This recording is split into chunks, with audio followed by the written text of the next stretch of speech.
দুজন একটু কাট করে না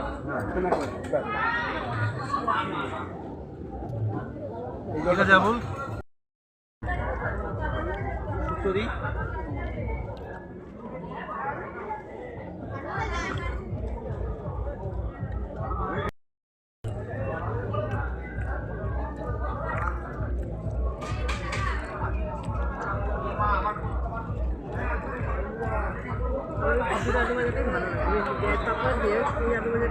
আমার এই আলু ভাজা খুব ভালো লাগে, এই ঝুড়ি আলু ভাজা।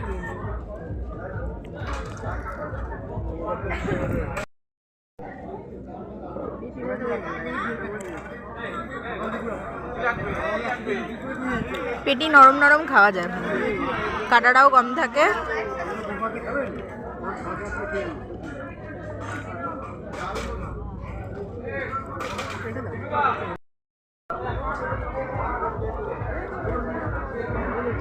বিশাল গরম।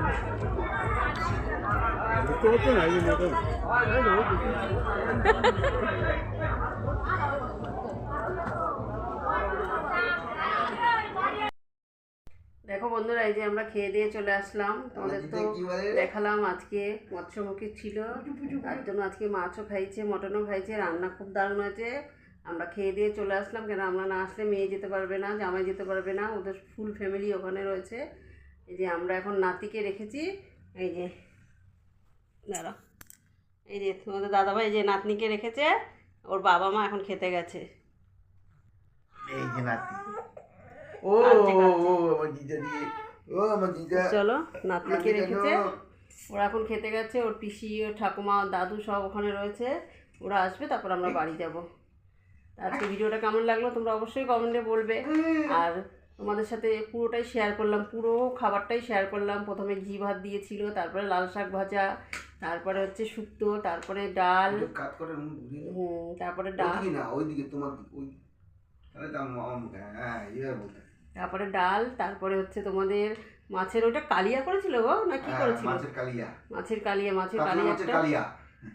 কালিয়াটাও খুব ভালো হয়েছিল, আর মাছটাও খুব টাটকা ছিল, মাছটাও দারুণ ছিল, মাংসটা মটনটাও খুব ভালো ছিল, ভালো রান্না হয়েছিল। আমি 3 পিস খেয়েছি, তোমাদের দাদাভাই 4 পিস খেয়েছে। বয়স হয়েছে খেয়েছে, তাতে 4টে মিষ্টি খেয়েছে, আমি একটা মিষ্টি খেয়েছি, চাটনি পাঁপড় খেয়েছি। খেয়ে দিয়ে চলে আসলাম।